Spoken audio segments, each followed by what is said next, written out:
আজকে করব মৌরলা মাছ পাতলা ঝোল বেগুন দিয়ে কালো জিরা ফোড়ন দিয়ে।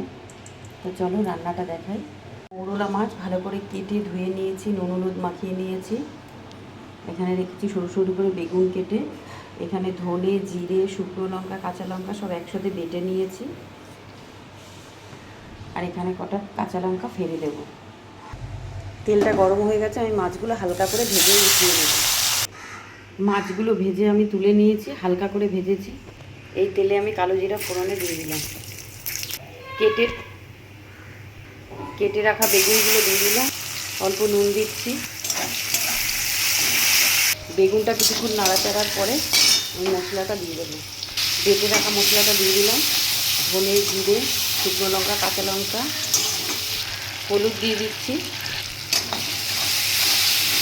মশলাটা কষানো হয়ে গেছে, তেল ছেড়ে দিয়েছে। আমি মাছগুলো দিয়ে জল দিয়ে দেবো। জল দিয়ে দিলাম।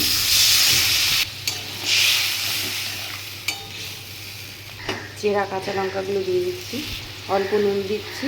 মৌরলা মাছ এরকম করে করলে পাতলা ঝোল জিরে বাটা দিয়ে খুব ভালো লাগে খেতে।